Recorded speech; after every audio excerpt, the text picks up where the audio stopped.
And we've got public successfully filtering in, so we're ready to go. Okay. Good morning. This is Ed Hamrick. I'm Assistant Attorney General, and the board has been in executive session this morning and is now back on the record.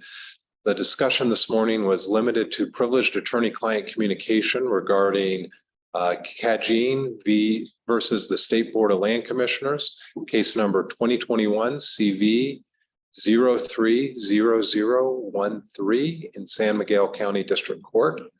The conversation was limited to attorney-client communication. No decisions were made in executive session, and the board is now ready to proceed to regular open agenda. Thank you very much. Terrific. Thank you, Ed. With that, we'll start our formal public meeting, and all 5 commissioners are with us today. The commissioners are joining virtually. The other commissioners we're all here in Sterling, Colorado. Folks, my opening comments, I want to again extend my thanks to the warm welcome we've had in this community. We've had a terrific earlier conversation with several county commissioners from the region who really appreciate them taking their time with us this morning to talk about issues that they're working on and concerns that we have, and also having a chance to learn a little bit more about what Land Board is doing in this part of the state. And we had a terrific water tour yesterday, Water 101 on understanding better the business of water as related to Land Board's work. So thanks again for everyone who put that together. It was just a terrific day, and we brought rain with us today, much needed rain to this part of the world. So happy with that as well.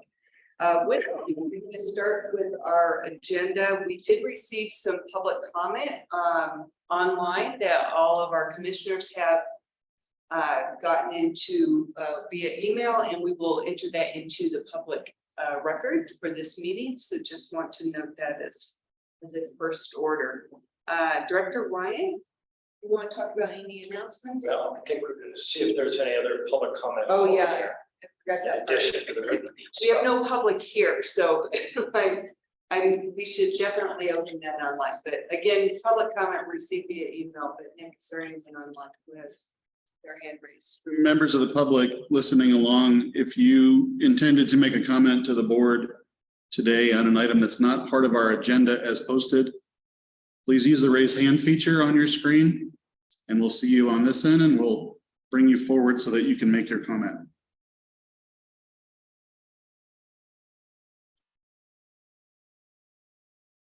Seeing no hands raised. Okay, we'll go forward. By the way, we're in a very large room and it looks very large on the screen. So, and we're trying our best with some of the acoustic challenges. So anyone who's trouble hearing us, just raise your hand and let us know. But otherwise indicate that we'll work with you. All right, Director Ryan, now on to announcements. My only announcement would be that I think it's Rachel Branch's 1 year anniversary with us. Thank you. Thank you. Good dinner last night. Appreciate all your work. Thanks for being on the team. And then I think we're on to Vanessa and the DNR. Yeah, Vanessa, I see you online. You want to give us, session has ended. So that's one big highlight. Sorry, Chair Scanlon, I didn't hear the last thing you said. No, I just said that I just mentioned the first announcement is the legislative session has concluded. Oh, yes, we can start with that. This is thank you, Chair Scanlon, and hello, commissioners. I'm Vanessa Mazzal, here to give the update from the Department of Natural Resources on behalf of Executive Director Dan Gibbs, who has had a very busy week this week with the closing of the legislative session. 2 quick updates from the Executive Director's office before I move into the legislative session. I mentioned last month, I believe, that we were closer to an offer than I thought that we were at the time with our tribal liaison, but we do have an offer out at this point, and so hopefully by around this time next month, I'll be able to announce that that position hopefully has been filled. We had an open application period for the position formerly filled by Doug Vilsack, the Assistant Director for Lands and Wildlife, earlier this month, and that has closed. And so now moving on to legislative updates. Yes, the session concluded on Tuesday, quite a bit of a flurry of last minute activity, as I'm sure some of you caught wind of. I'll try and tick through quickly because there's quite a lot. There was a lot on the docket this year. I mentioned last time, I believe, but just to reiterate, we did get funding for our approval for our Species Conservation Trust Fund and water projects, as well as $5 million in appropriations for the Co-SWAP program. On some of our priority bills, our stream restoration bill passed, and that creates a legal path for certain types of stream restoration projects, and as I've mentioned before, also will affect some state land board, projects on state land board land as well, which is it's very good stuff. A desalination study bill passed, as well as a new creation of a Colorado River Drought Task Force.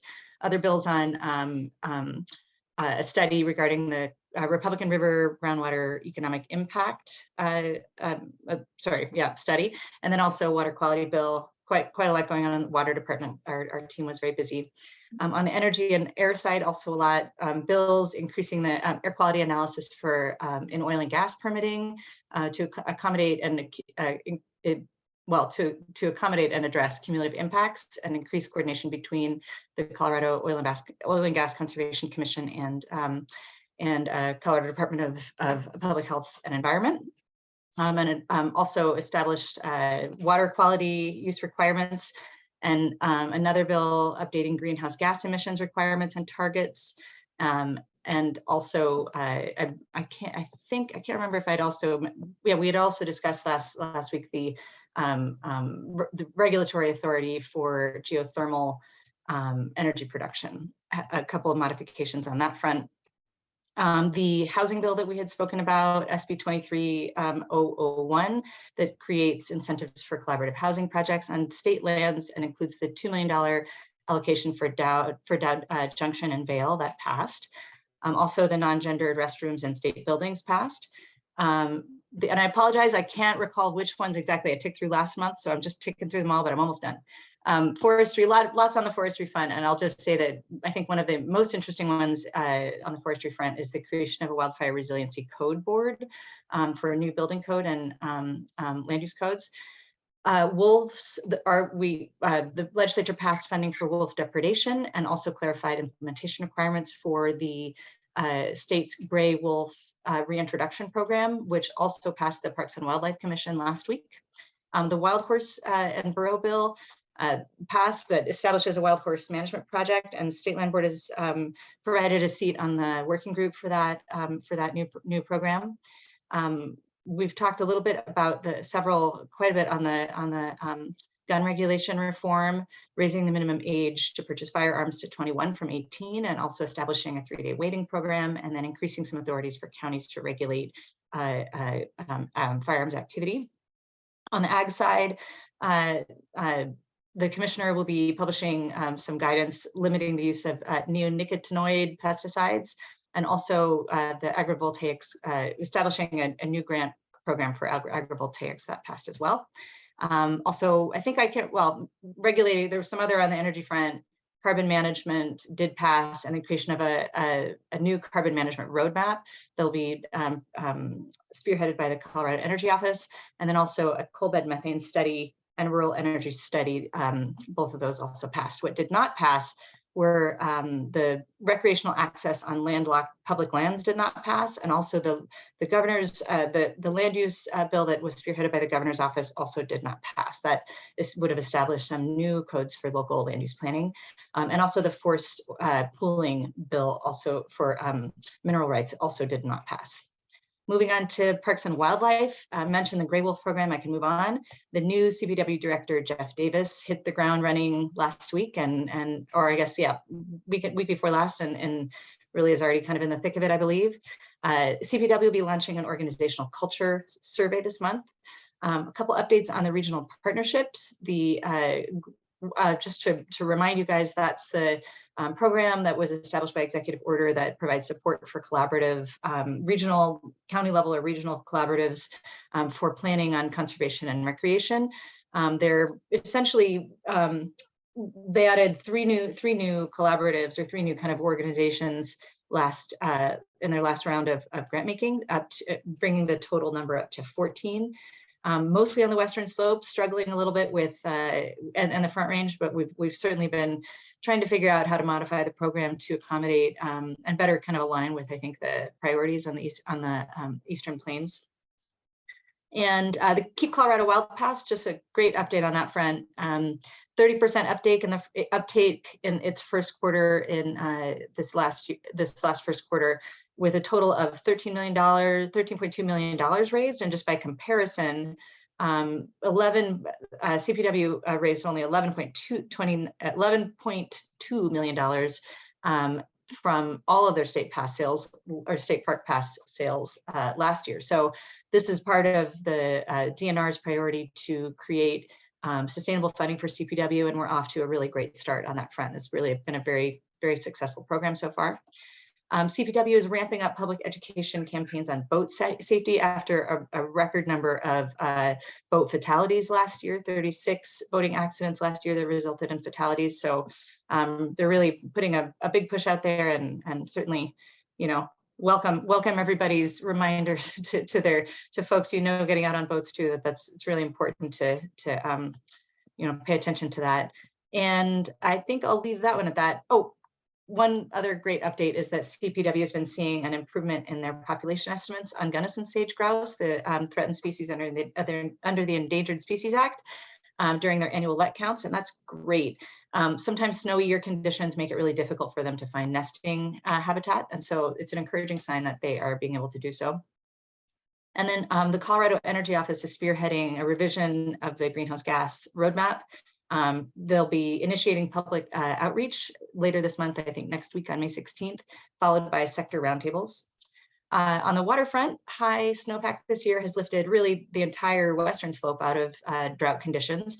As you heard a little bit this morning, I think from county commissioners, Eastern Slope is a little bit different.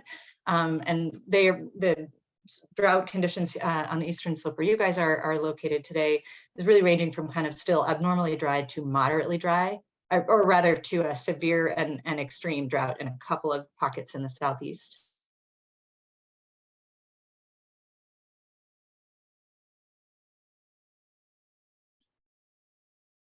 Lots of conservation. Yep, sorry. We lost it there for a second. We lost you there for a couple seconds. It's good. Did you hear me say that the Eastern Plains is not yet out of drought? Okay, Yes. good. I'll just move on from there.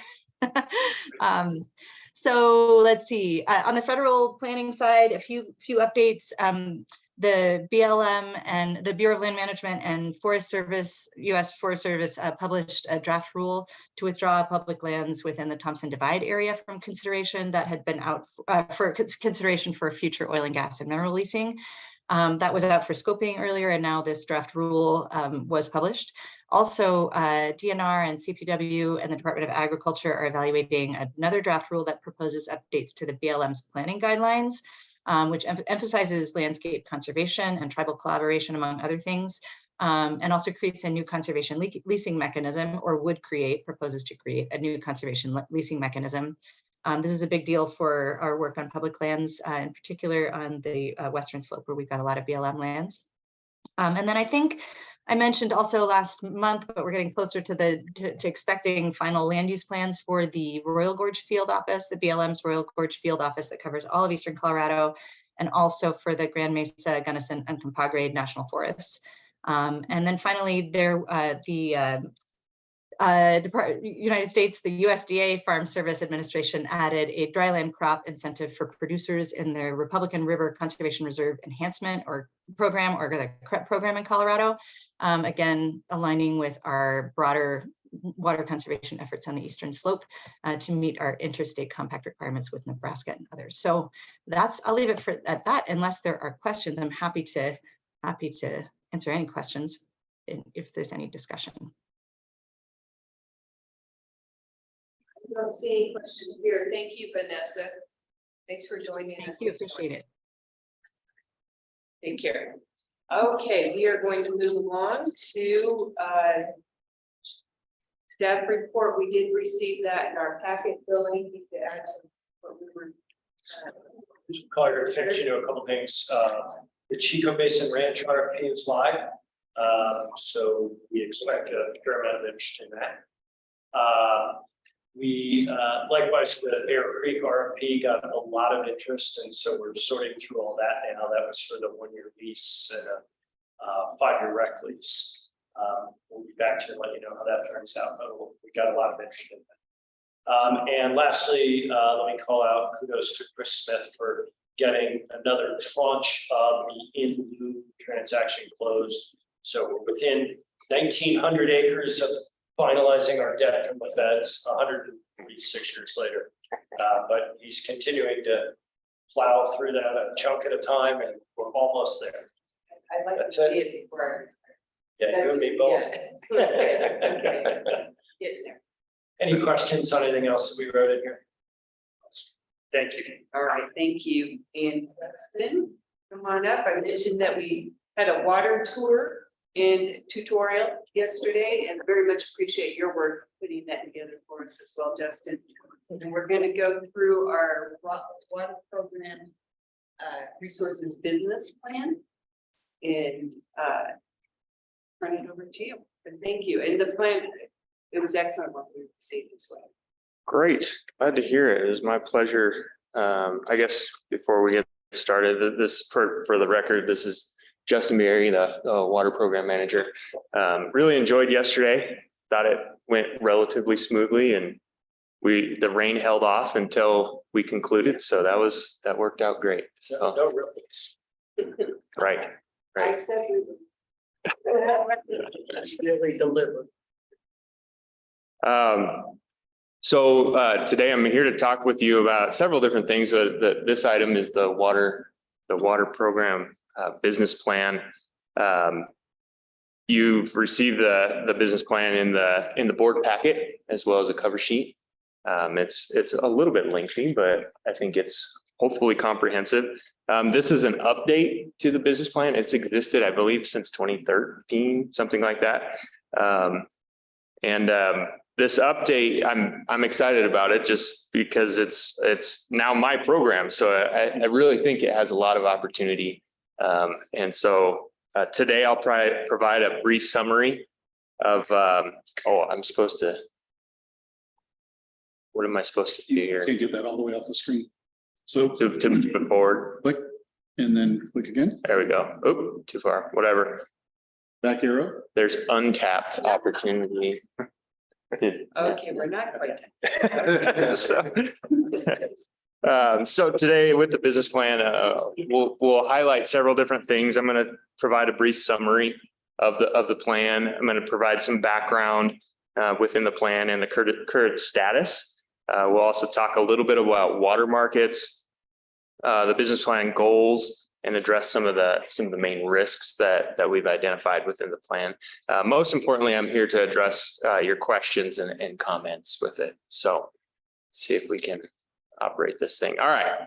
So the business plan goals. So there's 3 main goals. The first is to protect water assets and other assets. And we'll get into the detail of these goals as we move on. And then the other 2 goals really our common goal is to grow the line of business and through increasing recurring revenue and to acquire more water assets. All right, so background. There are 3 guiding principles underlying Colorado water doctrine, so to speak, and those are up here on the screen. Water is a public good. Water has always been scarce in Colorado, and the rights to use water are carefully administered. I want to highlight the idea of water has always been scarce. There's 6 million, 5.8 million. I don't know how many million of people in Colorado, but when Colorado became a state and the doctrine of prior appropriation was adopted, it acknowledged that water was already scarce before very many people were here. And so as we've grown, It's an interesting point that before we even came a state, it was a scarce resource. So,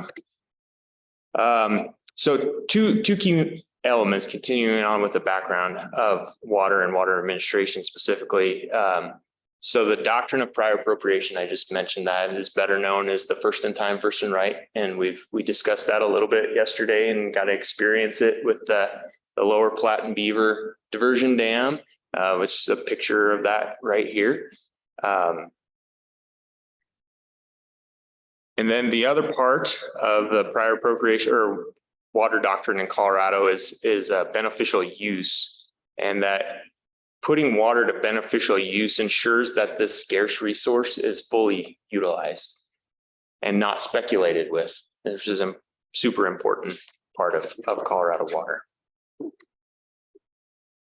Okay, so that's really quick background. Hopefully yesterday provided more background, and that was sufficient to come to an understanding of what we'll be talking about now as the specific business.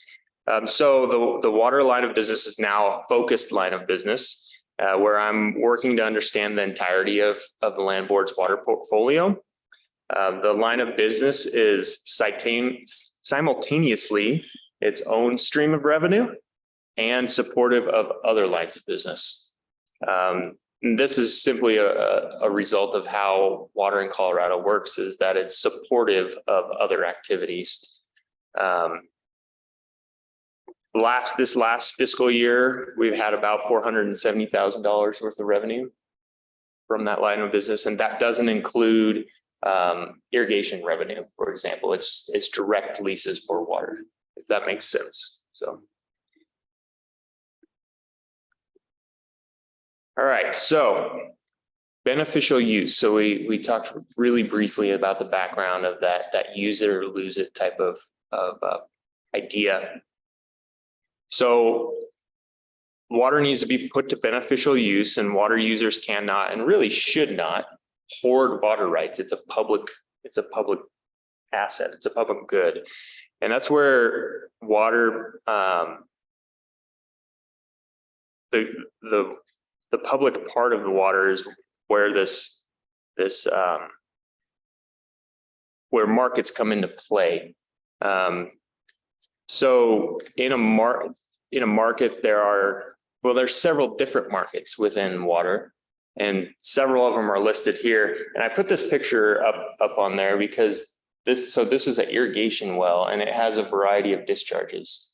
And so just like this well, there's a variety of different markets.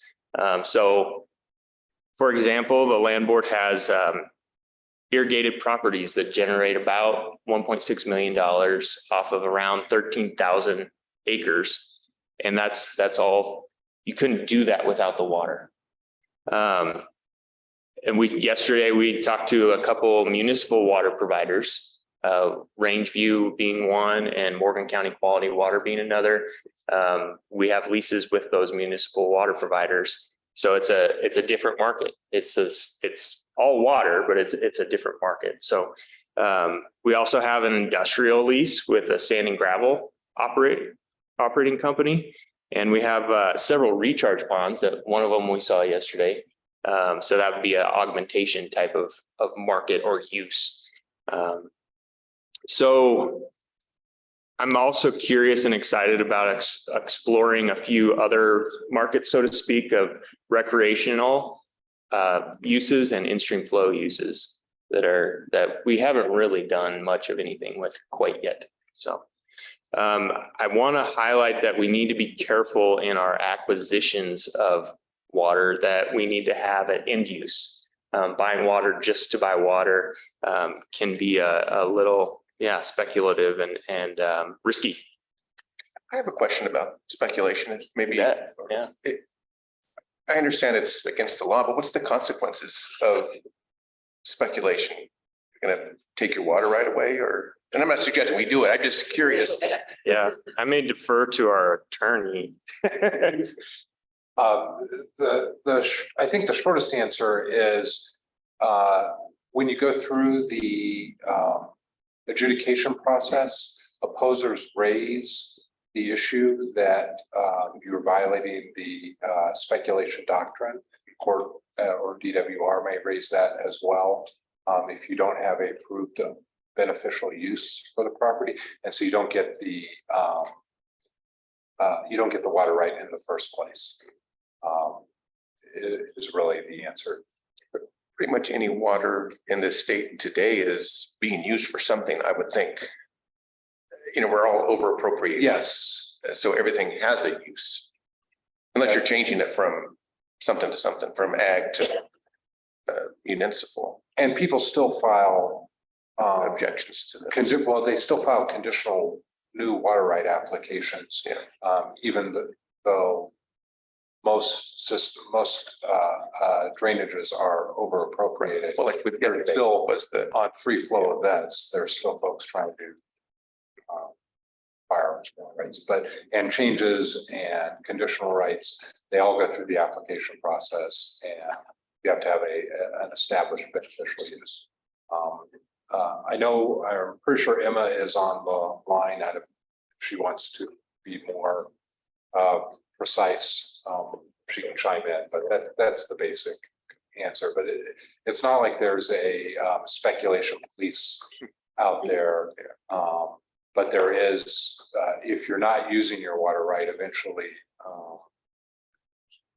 you can lose it through the abandonment process. I might argue there is a anti-speculation police because we've experienced it a couple of times. We've inquired about a particular water right, and within one case, I think 48 hours, we had a phone call from an attorney who became aware of our interest and pointed out that he did not believe we had any ability to use it immediately, and therefore it was speculation. And I think politically we would have been exposed had we actually been interested in doing what he thought we were doing. So I think there is kind of a self-policing that goes on that's pretty rigorous.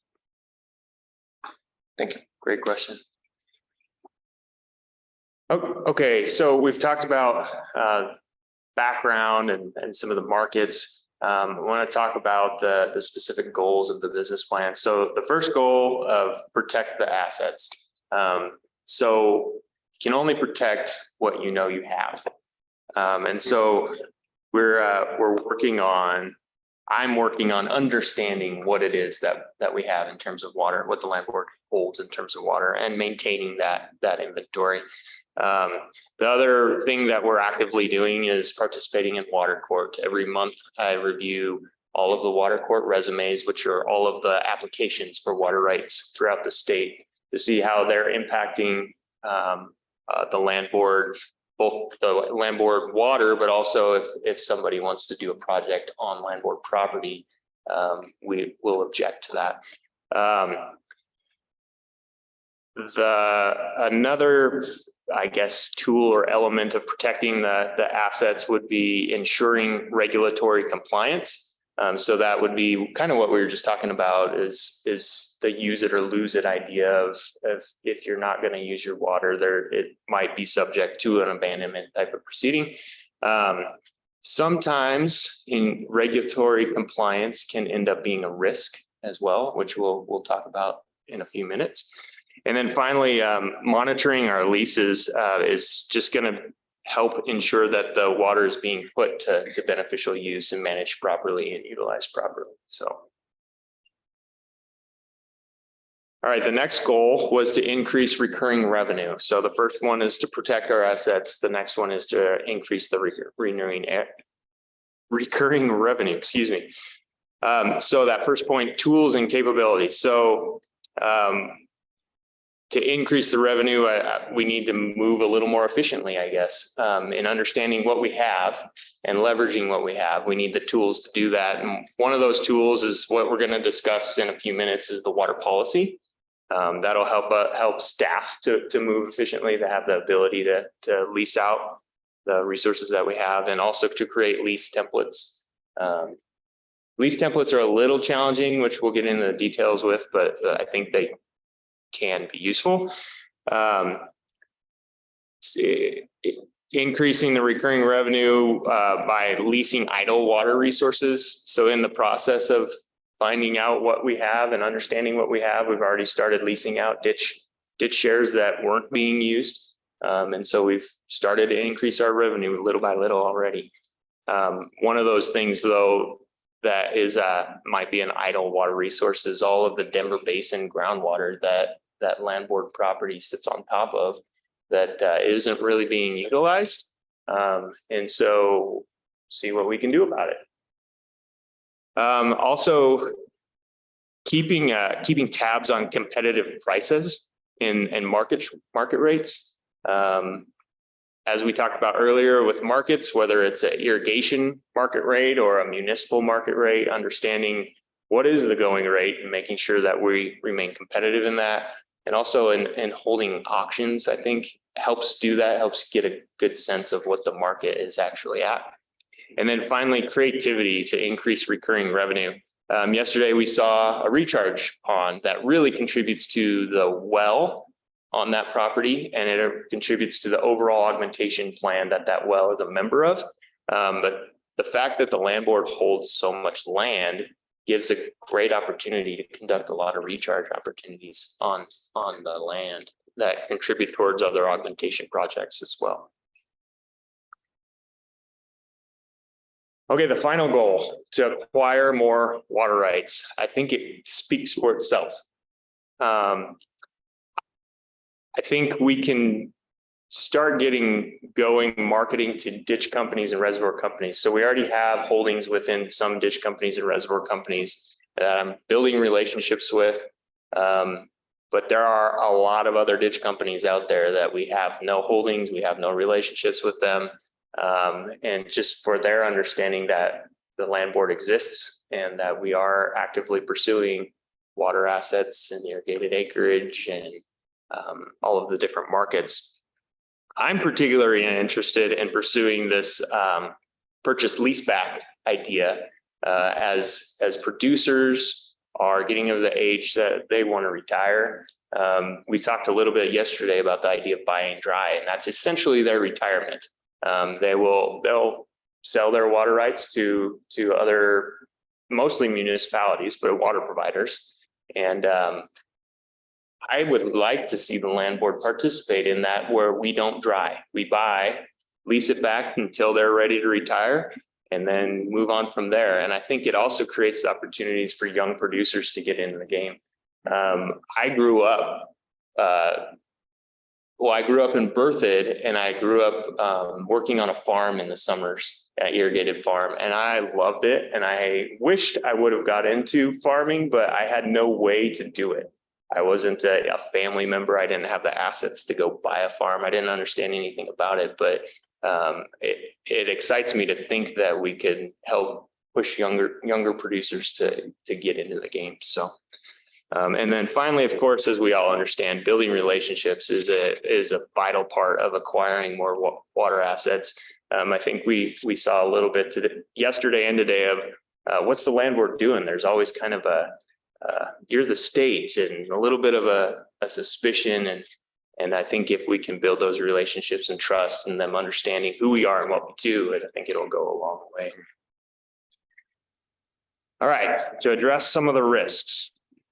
Be all of them, but just some of the highlights. So drought is obviously a risk. If there's no water, we can't really do a whole lot of business. However, the upside is drought also increases the value of water, just because it becomes more scarce.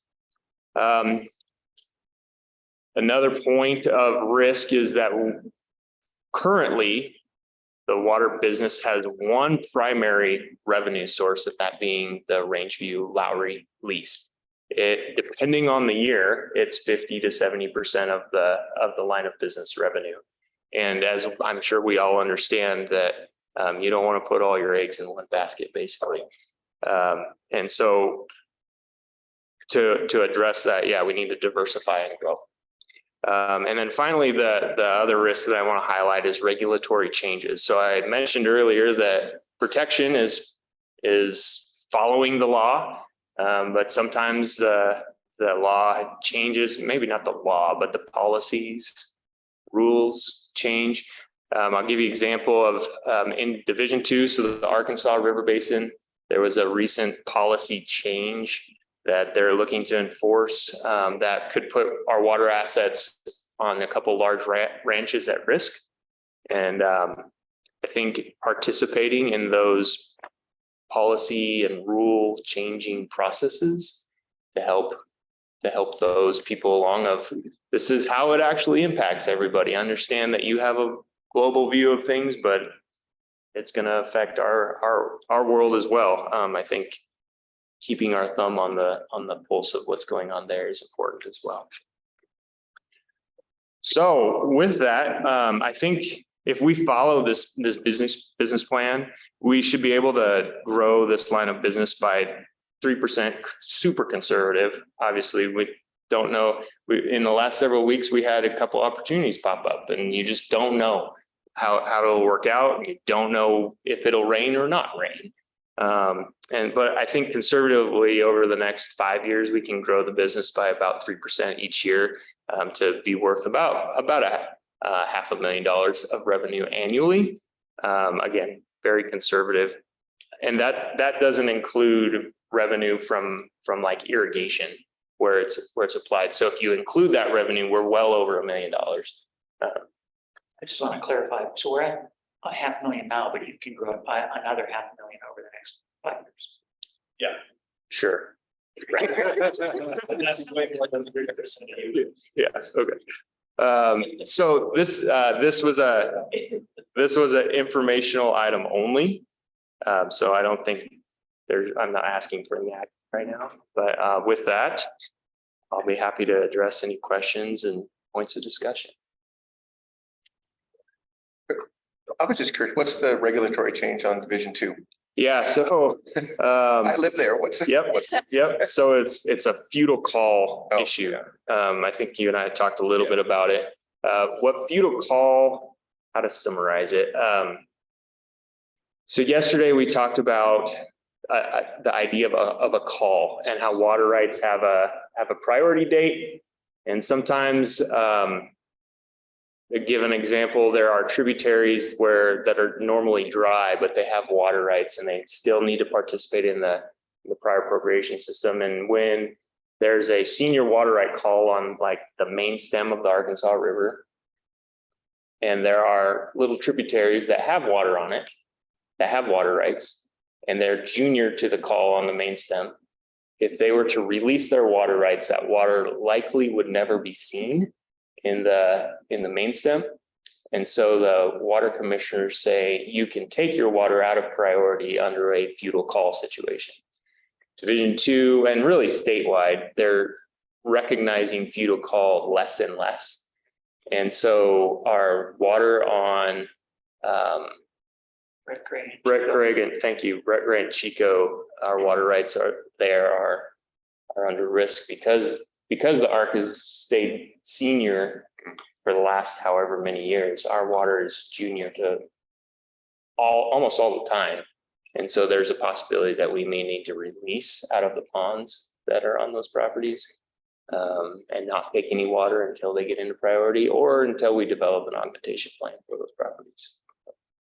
I know Division 2 is also, they're forcing 5 miles from the main stem there. If you don't have a decreed stock pond, you have to knock it down. Yeah. They're being really aggressive on that for all the ranchers out there. Right. Ponds is a big deal in the Arkansas River Basin. It's definitely a point of contention. I've talked with a few of the augmentation plans that the land board has been a part of, and we all contest that. Was there any quantification of what's the benefit that we gain out of knocking all these ponds down? So it's regulatory compliance, it's expensive, I guess, but. Justin, is the word you're using futile or Yes. futile? Futile, not possible to accomplish. And it's worth pointing out, I mean, you had on your slide as regulatory changes. This was the first year that we had your knowledge on staff during the legislative session. And we had a fair number of bills to look at that were going to impact water use and water rights and things too. So it's really helpful to have your skill set around. Yeah, great. Yes, on goal 2, where we talk about increasing recurring lease revenue. I'm wondering if we would be willing to add some language. Up on the one I'm referring in our packet on page 20, at the top of the, on page 2023 in the water business plan, it says take the strategy is take advantage of opportunities to monetize state land board non-tributary groundwater assets. And the action is lease water rights to municipal water providers, industry users. And I would like to add and support and agriculture. Because I think taken outside of that, if that language doesn't have agriculture as a part of it, I think it's kind of a red flag. You know, I don't think it's our intent, and I just feel like adding that kind of language would make it a better reflection of our intent. Sure, And I'm on the page of top of page 20. I'm with there you. where it says lease water rights, municipal water providers, industry users, and support agriculture. Okay.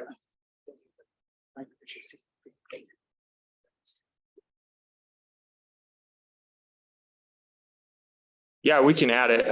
Just thinking about the non-tributary groundwater assets. I guess it's not specific to Denver Basin. Usually, I was thinking of Denver Basin. Usually ag producers don't tap into Denver Basin very Yeah. much. But I think just as an overall part of the plan, we Yep. don't have something like that in there. It jumps out as if we were Sure. more speculative than I think. You bet. Well, and I think non-tributary groundwater generally can include those groundwater designated basins. So the Republican River comes to mind. And so, yeah, it's a great point. We can definitely add it. Yeah. I had sort of a higher level question. I don't know if it's going to go into the wording, but just thoughts. Ray would be a good example.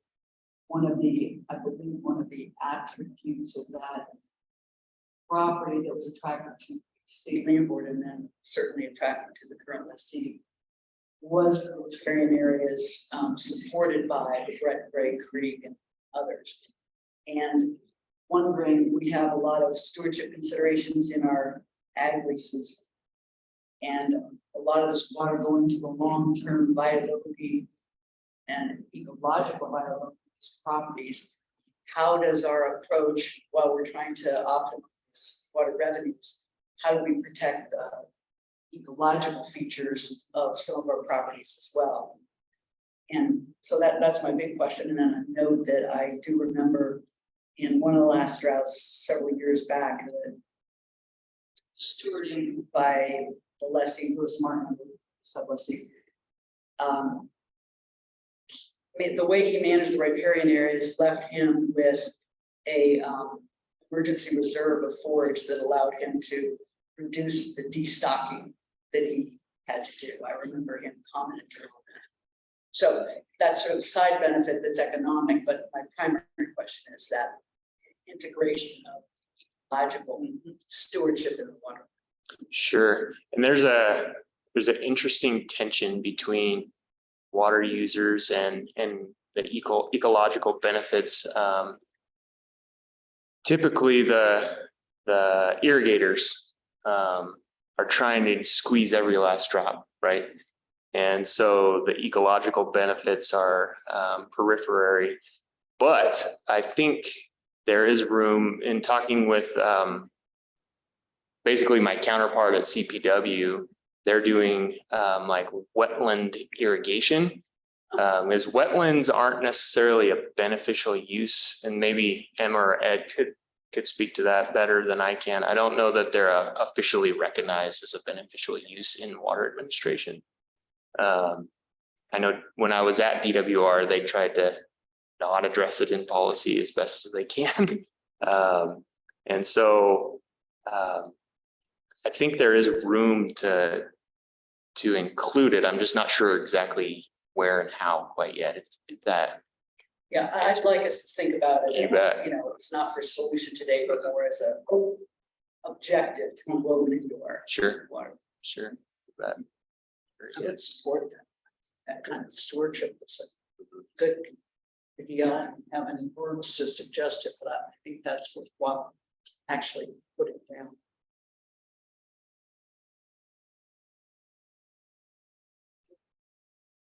Any other comments or questions from commissioners? Commissioner Clark, have you been able to hear the whole presentation? Okay, very good. Excellent. All right, thank you, Okay. Justin, and we're keeping you. That's what I understand. Next part. Good, Justin. We're into our final action part of the agenda. This is the water rights management placement. Your packets as well.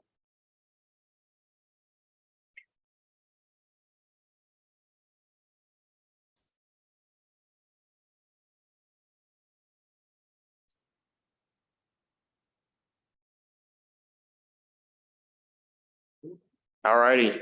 For the record, again, this is Justin Bierry, the Water Program Manager for the State Land Board. Bringing to you today for your consideration, the Water Rights Management and Leasing Policy, which is a final action item. The policy and a cover sheet were included in your board packet. Today, I will provide a brief policy summary, discuss some of the highlights of the policy and address questions. Please note that this is a new policy. I don't believe the land board has had a water policy to date.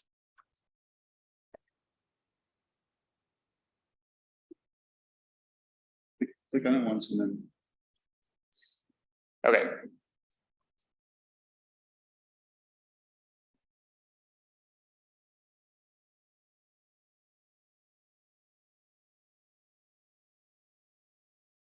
Just a really quick summary of what we're going to talk about within the policy, or items that the policy addresses, I should say, is that the policy delegates authority to staff to address acquisitions and dispositions of water, the management practices of the water rights, leasing and lease terms. We'll highlight some of the topics of each of these 4 items. Acquisitions and dispositions. Water is often included in land acquisitions and disposals. This policy is for standalone water. So an example would be an irrigated property acquisition would follow the relevant policies where for land acquisition. This one would address the acquisition or disposition of water shares in a ditch company or a reservoir company. I also wanted to highlight the appraisals. Appraisals are particularly challenging with water. There's very few appraisers that actually do it, but our appraisal requirements will continue to be. So. Okay, management practices within the policy. These again are just some of the highlights. It's not all inclusive. Water stock certificates for ditch companies, reservoir companies, and shares that the land board has held previously were kept in a variety of places, at district offices, in the Denver office,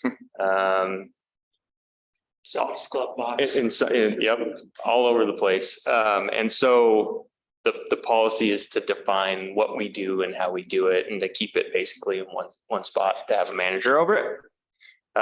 Similarly, the water inventory was managed by multiple parties, whether it's district offices or a couple people within the Denver office. And so this policy helps define again how and who. The policy also addresses our water court participation. It formalizes that staff has the authority to do that, as well as being a representative of the board to ditch companies, reservoir companies at their meeting, to be able to vote on behalf of the land board. It also addresses how augmentation responsibilities should be handled, and what to do when a lessee brings their own water onto state trust lands.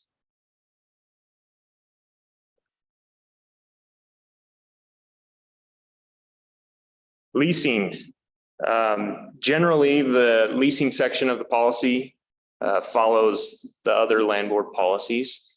And there are some things that within this policy are left fairly general. And that's because of the uniqueness of each water right. Each water right has its own set of conditions and circumstances.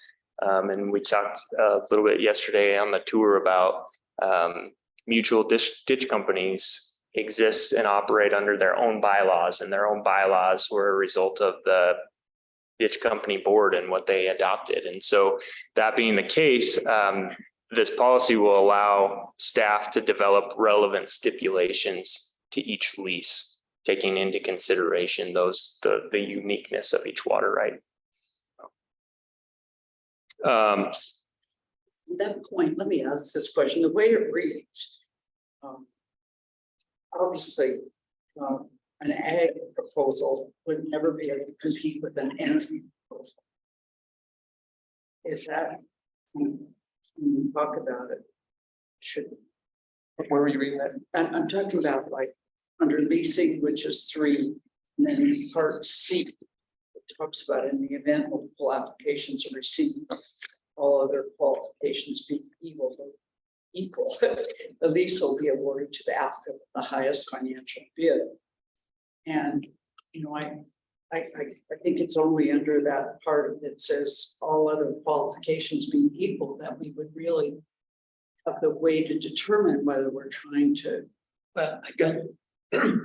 You, Maybe you may does raise a that good follow point, the and maybe other we have to lease be clear, language? but I think behind that is we would put out an RFP for agricultural use or an RFP for industrial use, but we would put out an RFP that just said all comers. So that the RFPs are targeted to an audience of like users. That makes sense. Yes, that's true. And our discussion about markets earlier and beneficial use, oftentimes water is limited to a specific use. So within this policy, item C is, I'll try to give you an example of, we have shares in a ditch company that ditch company can only serve so many properties. And so the only bidders for those shares could be those people that receive that benefit of the water within that service area. So they're limited to agricultural producers because of the water right and because of the service area. Does that help at all? I can see in that example, that would be the case. Maybe help me if I did, is this done so that it reflects what we do with other leases? Yes, I mean, because this essentially is the highest financial bid. Okay. Yeah, I guess there's a, how do I put it? Behind that, I'm not sure how we would clarify it, we could try, but behind that is when we offer something for a lease, it will be offered for use. We will define the use that bidders can bid on ahead of time.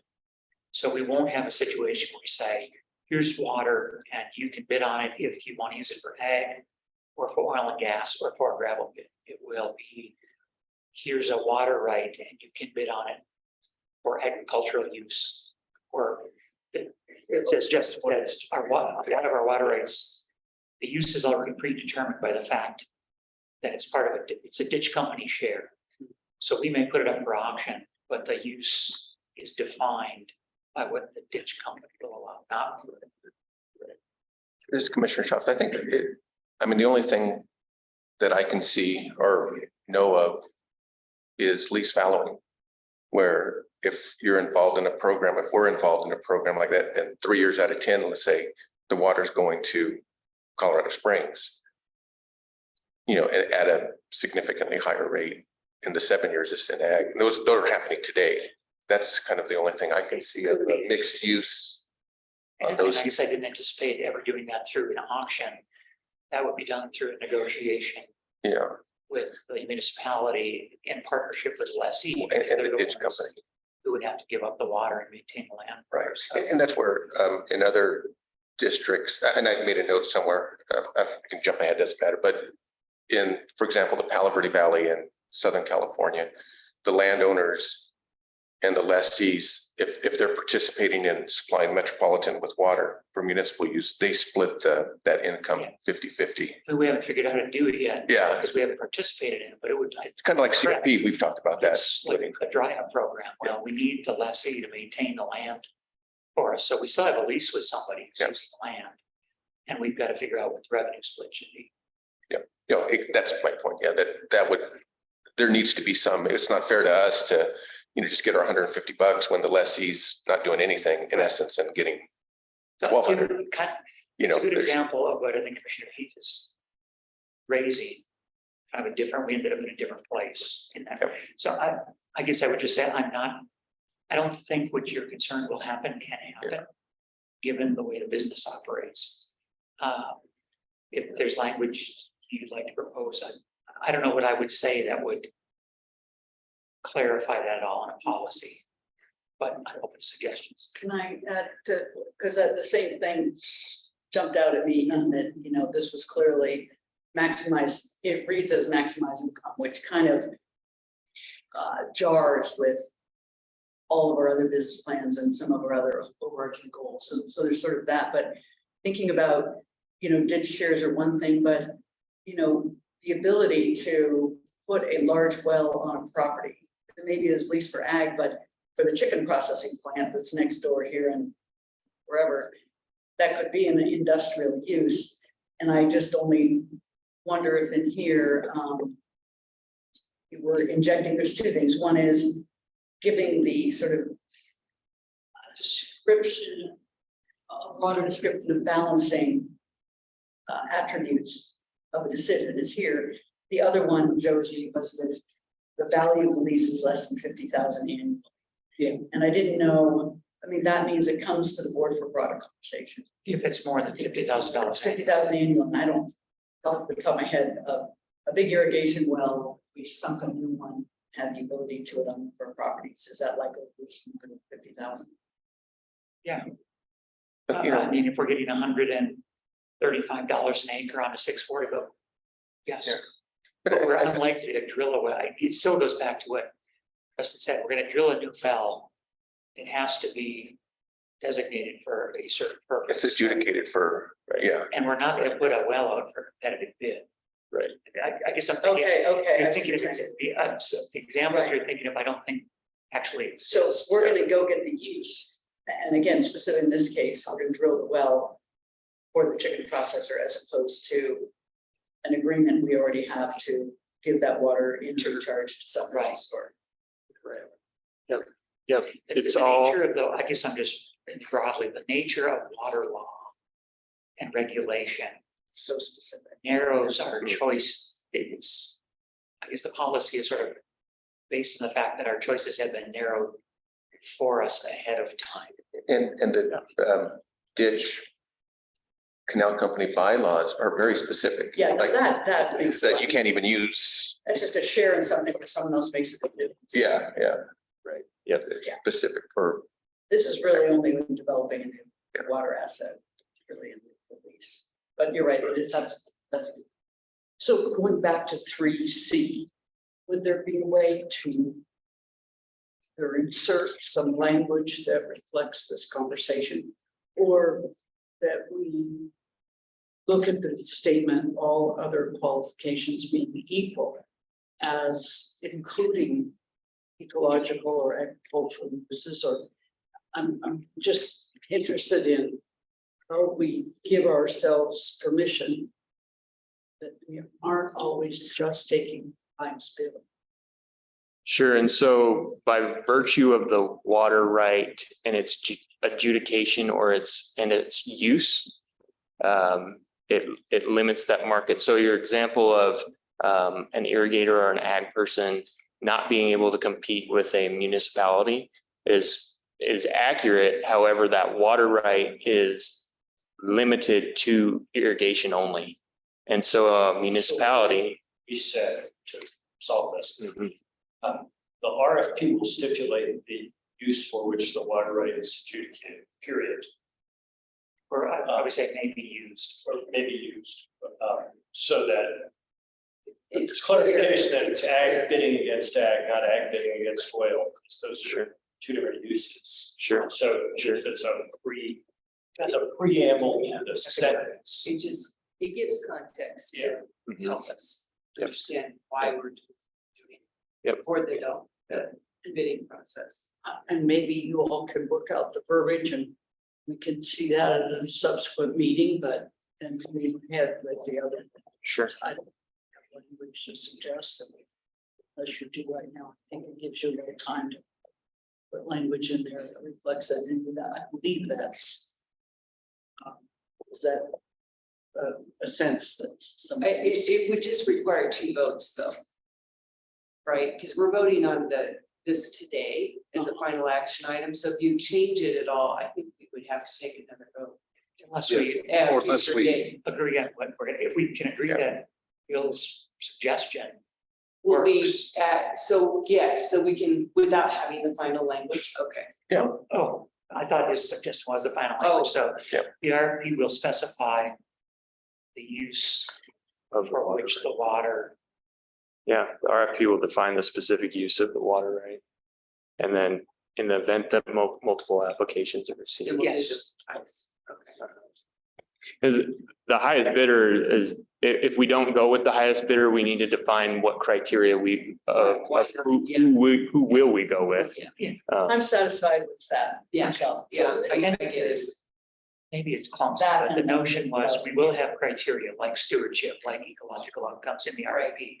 If everybody's a tie, then we'll pick the highest bid. But we could pick somebody else if there's It's really about stewardship. giving staff latitude to Right. consider some good things. Right. Which. Right. I'm going to just go with it and interpret the. All of the qualifications being equal under however well fashioned. Does RFP lock us into the process? Should it say the process? Or an She said, "Does RFP lock you into a process?" I think that's, advertisement, isn't that the section it's under? it's in leasing. But didn't it say? It doesn't say RFP. No, It says staff advertises opportunities to Oh, lease I see what you're state saying. land board owned water rights, which Okay. frankly is probably the sentence or the section that I would put this limitation in rather than C as we're talking about it. And then C would still follow B in terms of the event. So, That makes sense. so perhaps, and I'm sorry, this is off the cuff, but perhaps something staff advertises opportunities to lease state land board water rights for what was the for defined uses, what was Specific uses. for specific uses? For the adjudicated. yeah, it would be uses for the water right. Okay, for the So specific we use. just change the RFP will to the advertisement will specify. But there may be some reason there's not an RFP, which is why it's probably good to just stick it in that overall marketing. So staff advertises opportunities to lease state land board owned opportunities for the specific uses. Could, Those rights have been adjudicated. Is that, could item C be a subsection under B? Because it seems like we're talking about context. Just table it, right? I don't want to word. Sure. Word Sure, sure. We'll bring this back next month. Faster. Okay. Good conversation. Yeah. Good. We're gonna still keep talking about it though. Yeah. any- I mean, I had one Comments. little thing. If we're going over those. Yeah. Under management practices. F2. I guess I didn't understand the last. You know, we must have sufficient, the state land board assets will last longer than at least sufficient replacement supplies must be owned by the land board. What if we're being a co-applicant? Why wouldn't it be the lessee or the lessee? You just have us and not, if it's a co-application or the assets are, I just don't understand that. So, Or one, you talked about the lessee has to have sufficient or lag depletions are the responsibility of the lessee. right. And I think F2 is trying to address the temporality of a lessee, whereas a depletion may go out further than what a lease is defined. And so, But in one, you're saying they're responsible for the depletions beyond the lease. yeah, and so if the land board says lessee, you're responsible for those depletions till they're fully paid for, and we have no vested interest in the replacement supply, I think it exposes the land board of, well, it's now the land board's depletion, but we have no way to repay it. I think that's what we're trying to get at here. If we have more discussion of that, I suggest we invite Emma to the meeting next month and she'll walk you through it. It's just, I mean, as we were talking yesterday, some of these depletions last a long time and people can buy themselves out of it. You know, oh, you're short 1 acre foot in 6 years. Well, pay an Og Group $1,500 and you walk away. I mean, I think Og Groups would, Possibly, yeah. but Yeah. I just think if they're a lessee, they got to be responsible for their actions. I would just add that to the list of things to bring back Yeah. for discussion next month. Okay.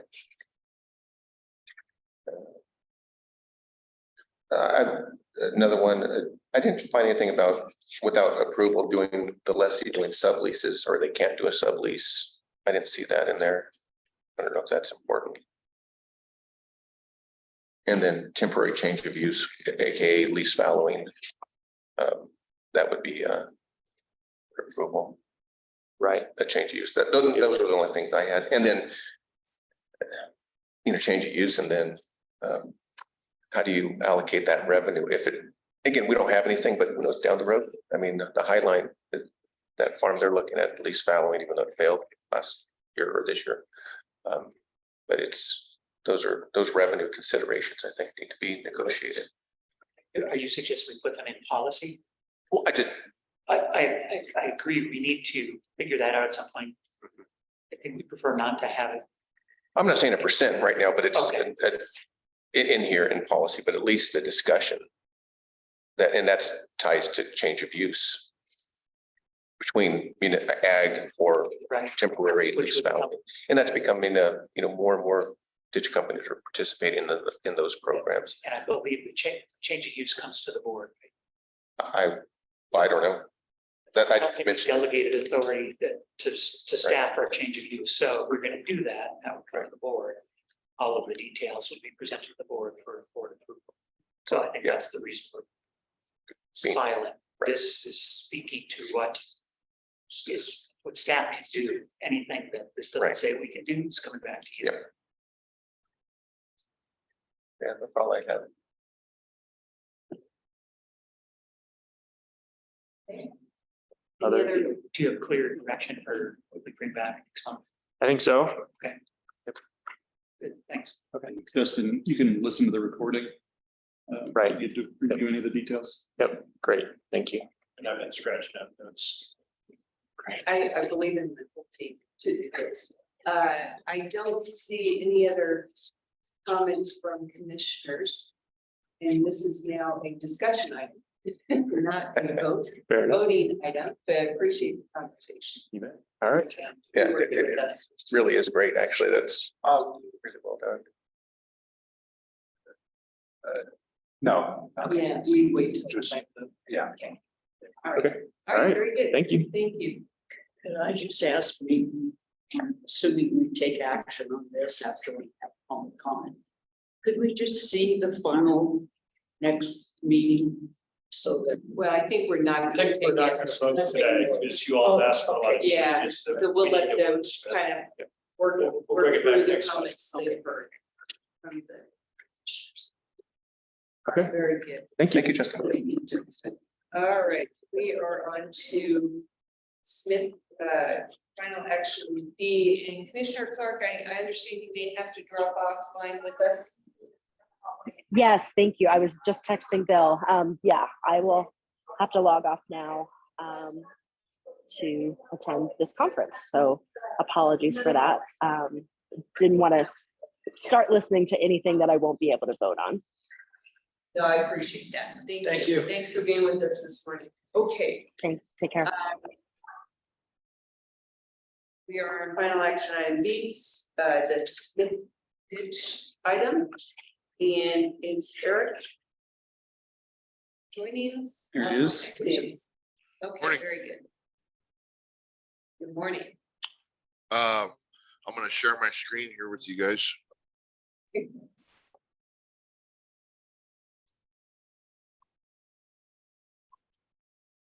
So we can see your desktop Are we good? and we're good on your slides. Yes. Thanks. So, I'm Eric Van Dyke. I'm the Southeast District Manager out of the Lamar office. And the staff would like to create a legal right-of-way to protect the school trust land in the future. The Smith Ditch is over 100 years old and it's never had a right-of-way. It just kind of came to our attention, and we think it's important to rectify the situation. The Smith Ditch is located the north end of Prowers County, north of Lamar, about 15 miles. You can see here, the main ditch going through the middle of the property is the Fort Lyon Canal. And the Smith Ditch is this, in the highlighted blue square is the southern portion, the southern lateral that carries water from the Fort Lyon Canal to some other farms in the southwest of the state trust land. The request is to continue maintenance of the lateral. The Smith Ditch is incorporated, and it's been incorporated for over 111 years. It's less than 2 acres. It's the ditch itself is about 2,600 feet, and there's no new impact to the state trust land. You can see here's another picture of the 2,600 feet that the ditch goes through the state trust land. It's been consistent with its historic use. It's well managed, taken care of. The state land board minimum right-of-way charge is $7,090, and it establishes a legal boundary for us as well as the lessee who may be on the property at the time.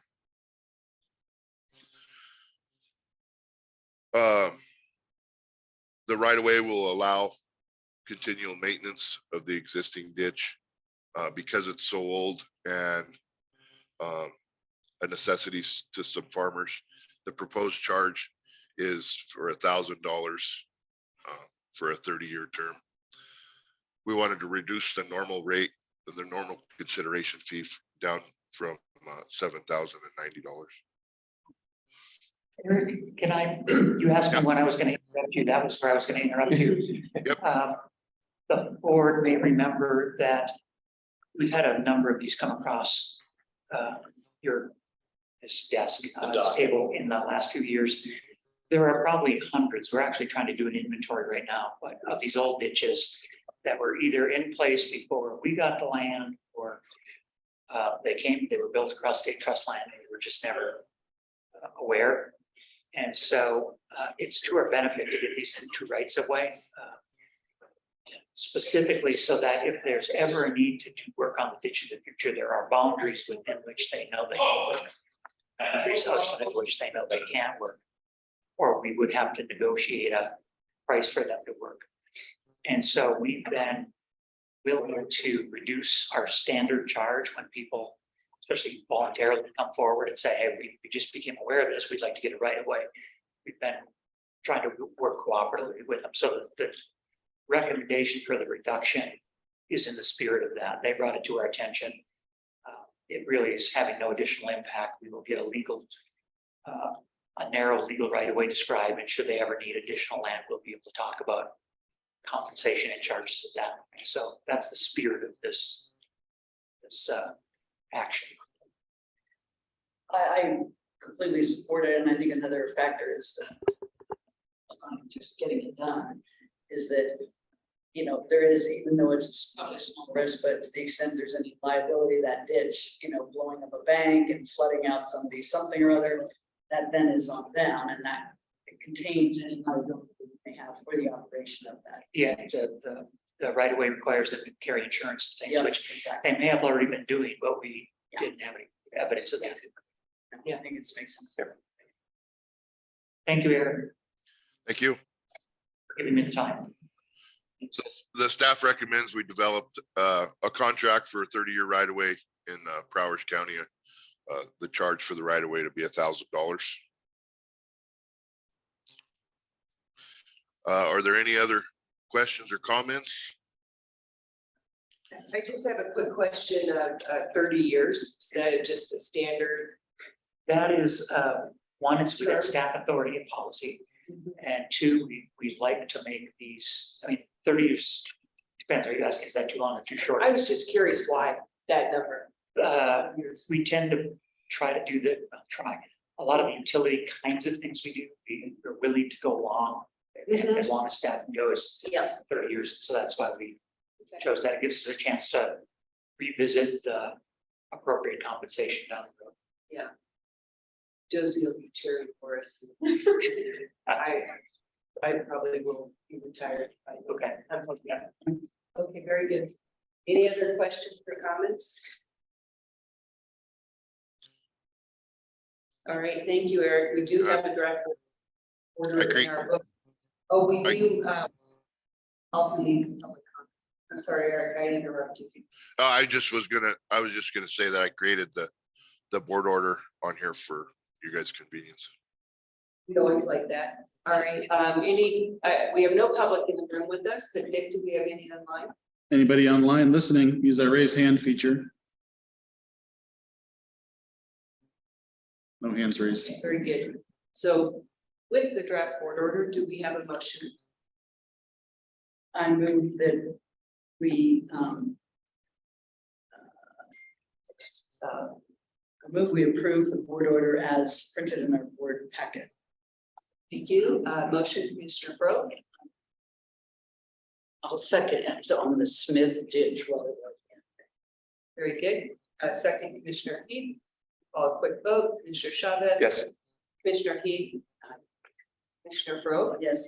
And the chair votes yes, that passes 4-0. All right, thanks, Eric, for your time. And we are moving on to our Williams, item C, Williams Park replacement property. That All right, good morning, commissioners. Want to make sure you can hear me real quick. we can. Perfect. I'm going to go ahead and share my screen. If you can let me know once you can see that. Yes. We're good. Excellent, thank you.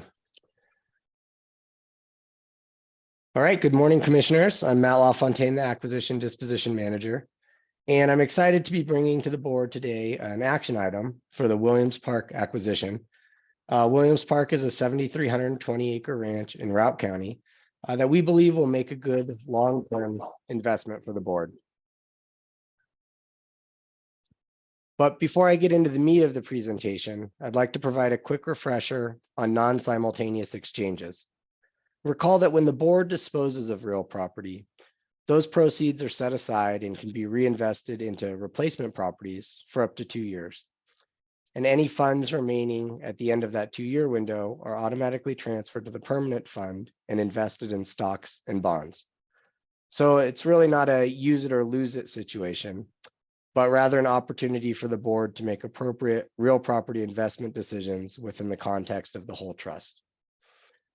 So now that bond yields have risen to more normal levels, the permanent fund has become an increasingly viable alternative to real property acquisitions, at least from an income perspective. However, the permanent fund is heavily invested in bonds and holds them to maturity, so there's limited potential for value appreciation there. And for this reason, staff believes that replacement property acquisitions that are geographically well-positioned for underlying land appreciation appropriately complement the permanent fund.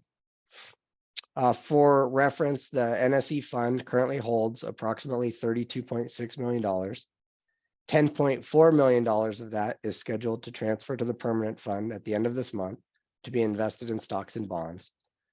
And this acquisition will utilize up to $12.81 million, leaving a remaining NSE balance of $9.4 million. However, recall that we have several disposals in varying stages currently underway, which will then increase the NSE balance upon closing. Okay, so on to the good stuff. And I'm going to try to take you through the seasons with these pictures up here.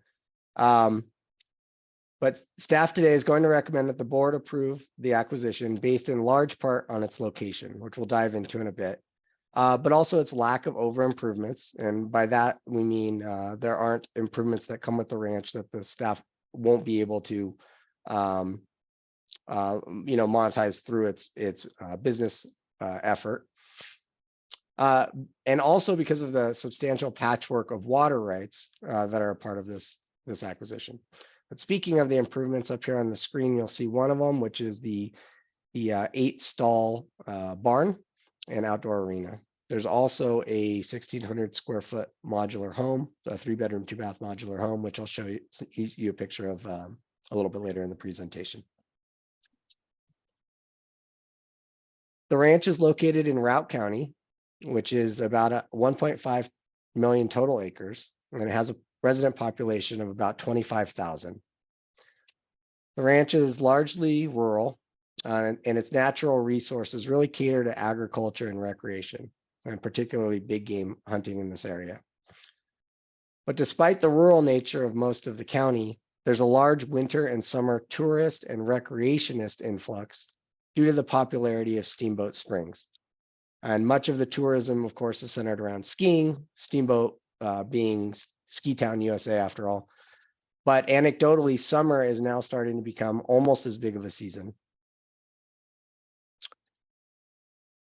Unfortunately, the area just suffered through one of its worst winters in decades, with very long-lasting snows and very harsh winds throughout the season. And unfortunately, this has had a significant impact on wildlife, causing CPW to roll back some of their allocations in recognition of that.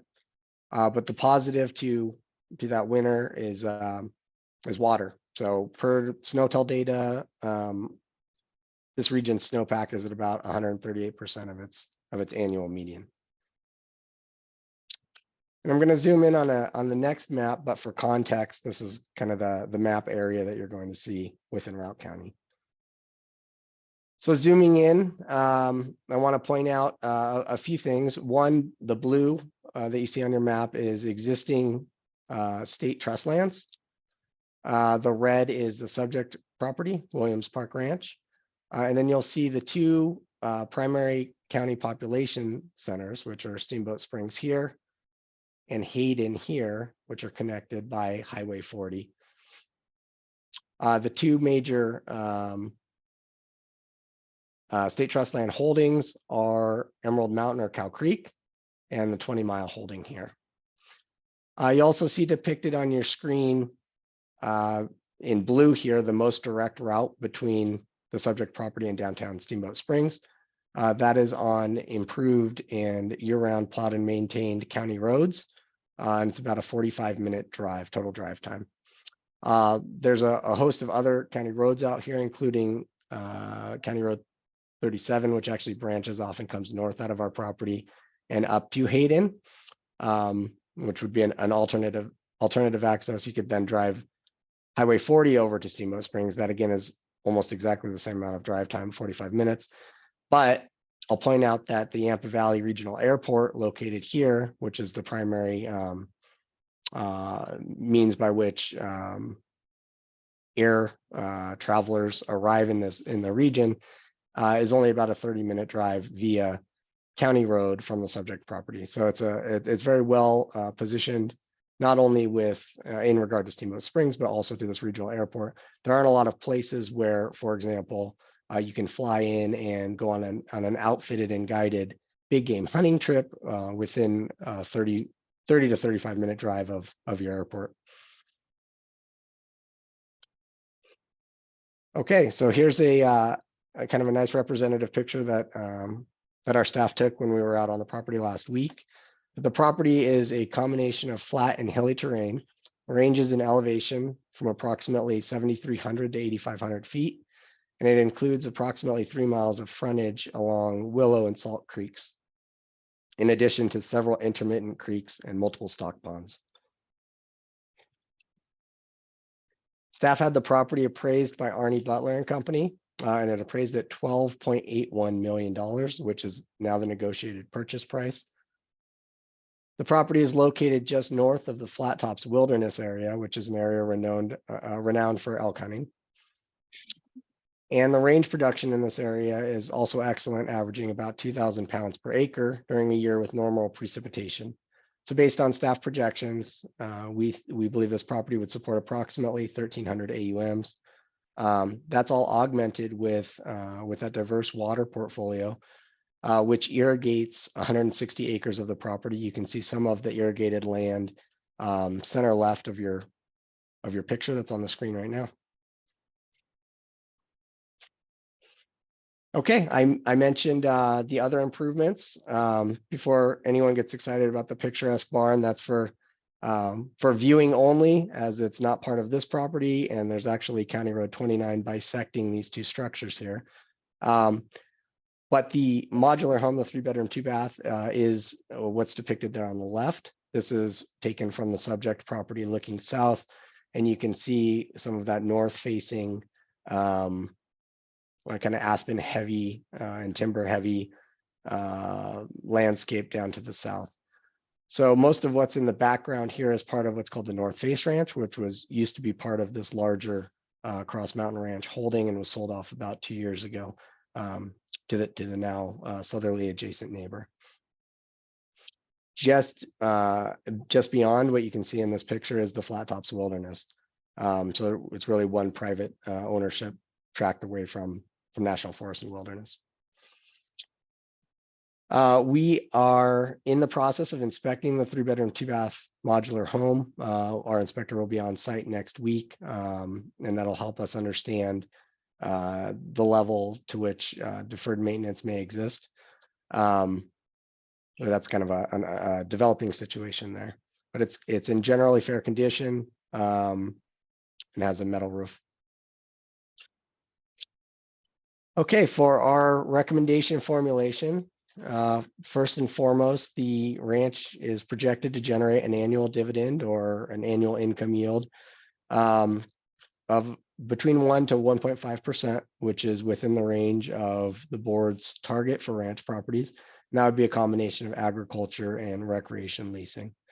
However, based on a number of factors and particularly proximity to the Steamboat Springs recreation market, we believe that this property is well situated for above average long-term value appreciation.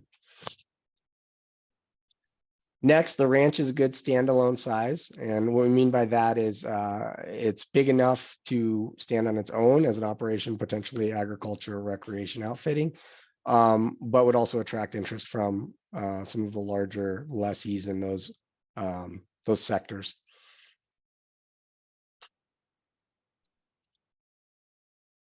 Next, I've alluded to this, but there's a significant water rights portfolio. You'll see in the board packet a table with the details around that. But in short, there are many small rights dating back to the 1890s that have been pieced together on the property. Based on seniority and the fact that they're essentially right downstream from their Flat Tops headwaters, they've been able to divert or store their water rights almost 100% of the time for the past 10 years. I think the math worked out to 99.75% of the time over the last 10 years.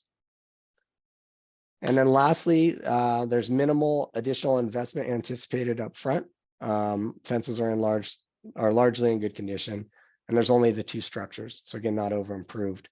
I am asking as a part of this board approval for a $50,000 I&D authorization, which would allow for some of those initial repairs and replacements that are bound to arise in the first couple of years of board ownership at the Northwest District Manager's discretion. facing the reality that there's always little things up front.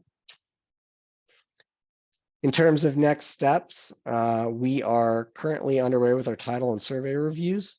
I mentioned that our independent inspection is scheduled for next week. We're also obtaining a limited phase 1 environmental site assessment, which will determine if there are any recognized environmental concerns that need to be further investigated. And not to go into too much depth on this, but I showed you the picture of the parcel to the south, which used to be under common ownership. It had a common well.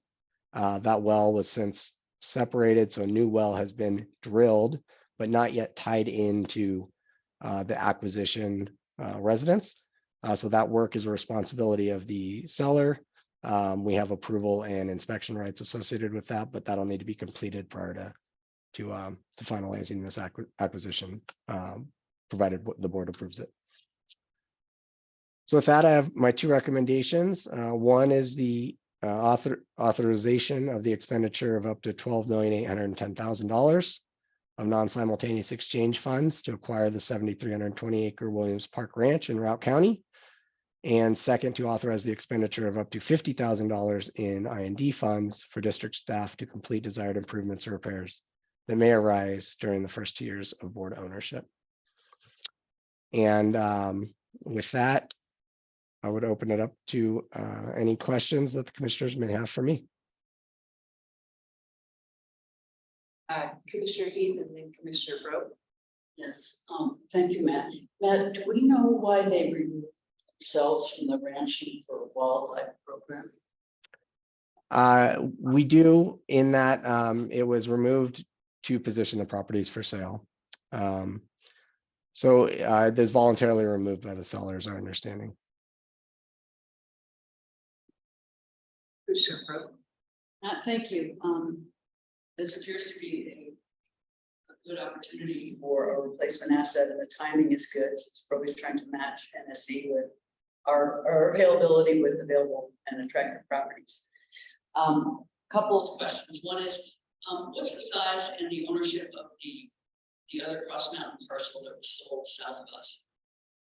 You know, I'm sorry, did you ask the size? size and the new ownership. So the ownership is private ownership. It's North Face LLC. It's a 4,000 and some acre parcel. However, it's significantly improved with about a 13,000 square foot lodge that was built in the early 90s. I transacted in 2020 or 2021 for around $12 million. This Cross Mountain had what were referred to as the upper and lower Cross Mountain ranches that totaled, I believe, around 80,000 acres. So they had a very significant regional holding, and they first attempted to market this for disposal as a single holding, as a single ranch back in 2017 for $100 million. They pivoted. And they pivoted over the last year or so and put it out in pieces. But the intention is that, or the expectation is that they would divest of all of what was that large contiguous holding of Upper Cross Ranch. My second, thank you, Matt, and the second question for me for Justin, whoever it is again, without, I know we haven't done the detail, but would this be a likely property where the water rights, there might be water rights that give rise to additional values that once we research them, what's needed for the property and what could we deploy sort of separately? Is that a possibility here? Yeah, I think so. There's quite a portfolio. The challenge, I think, with that portfolio is we need to direct over to kind of shareholders. So it's a challenge and opportunity, I guess, at the same time. The challenge is that we would be part owners on most of them and exclusive owners on a few of them. And so being a part owner, we would need to be working with the other owner. it seems that the totality of the portfolio is more than sufficient to irrigate the property. So if it is more than sufficient, then maybe there's some in-stream flow opportunities. That's what it is. Thank you. Commissioner Chavez. Matt, thank you. On the 160 acres of irrigated land, is that under a pivot or flood irrigated or It's flood. it's flood? Is it suited for a pivot? At some point? Yeah, I don't think that I could answer that. I could tell you that it's essentially on-site stream fed. But the requirements that would need to be in place for it to be well situated for a pivot, I couldn't opine on. Thank you. I guess one last question, Matt. Do we have a sense, I'm assuming that the prior owner has continued to run cattle on it. Is that true? And if so, do we have a sense of what they used to carry and are pretty confident in the 1300 AUMs? We are confident in the 1300 AUMs. Our on-site inspection revealed that all of the grass from last year was not eaten through. However, interestingly, historically, it's been, at least in the recent history, it's been grazed by sheep and not cattle. Any other comments from commissioners? All right, we will open it up, this item to public comment. None here in the room. If it's anyone online. Anyone listening online, if you'd like to make that comment, use the raise hand feature.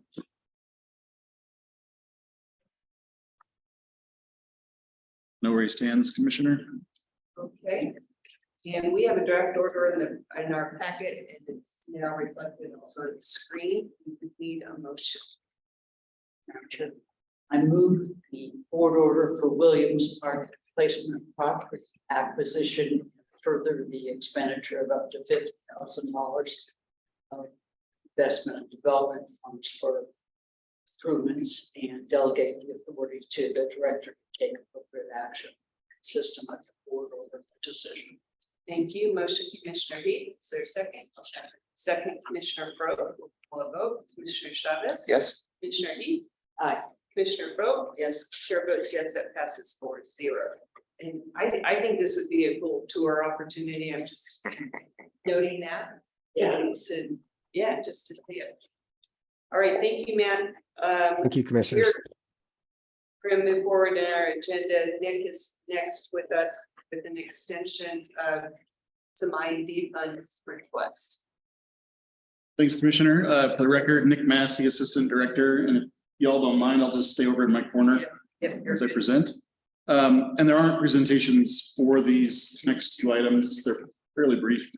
The request in front of you is a board order that authorized IND funds initially way back in 2016 for a series of projects on mother ranches. We had a series of those, I think 3 or 4 of them. And we're looking forward to, I think, in my words, closing this one out this year. And we just need a little extra time on the board order, which was last extended 2 years ago. The projects envisioned for completion are ones that are either already listed as projects we've been looking at in the past, or are in keeping with those kind of projects, fence and corral and other infrastructure necessary to ranching operation. So it's sort of a matter of just asking the board for a few extra months to get that money spent with the lessee. So happy to take any questions if there are any on the details. Well, if they're on the details, I'll have to defer. I don't have all the details in front of me. You'll find us in it. Any questions from commissioners? I don't see any. No public comment in the room. Put it up for any comment on this agenda item. Out there in the public, if you want to make a comment, please use that raise hand feature. No raised hands, Commissioner. Okay, let's go ahead and have a vote. There is a draft order in your packet. That we have one on the screen, but it doesn't require one, I don't believe. Commissioner Chavez, I move we approve the extension of board order 2021-034 regarding Brett Gray I&D funds as described in the board package. Motion, Commissioner Chavez, a second. I'll second. Second, Commissioner Pro. Quick vote, Commissioner Chavez. Yes. Commissioner Heath, Aye. Commissioner Pro. Yes. And the chair votes yes, that motion passes 4-0. And Nick, I'm assuming you're also doing the leasing agenda for us? I am. So again, for the record, Nick Massey, Assistant Director, here on behalf of Andy Bissett, Transactions and Records Services Manager. Here to ask for a motion and your vote on the May board leasing agenda. On the agenda this month, we've got 4 competitive bids and 1 new lease, a mix of those competitive bids were a mix of ag, rec, and water. Just great. First time I think I've seen the water lease type on a board leasing agenda. And then that new lease was an ag lease. Details are presented there in the packet, and look forward to a motion if you'd make one. Any questions from commissioners? Don't see any. Let's see if there's any public comment. I think one last time, members of the public, if you'd like to make a comment on this item, so thoughtfully presented by the Assistant Director, Nick Massey, please use the raise hand feature. The assistant director. I'm B. Oh, I'm sorry. No raised hands. Okay, let's go ahead and have a motion. I move the board approves the board leasing agenda for May 2023 pursuant to the order packet. Thank you, Commissioner Pro, and a second. Second. Second, Commissioner Heath. Roll vote. Commissioner Chavez, Yes. Commissioner Heath. Aye. Commissioner Pro, Yes. and the chair votes yes, that passes 4-0. We are on to our last item, approving the minutes from the April board meeting. Did anyone have any changes they would suggest for those? I don't see anyone with any changes, so those minutes pass by acclamation. Our meeting is concluded. Thank you all. Thanks, everyone.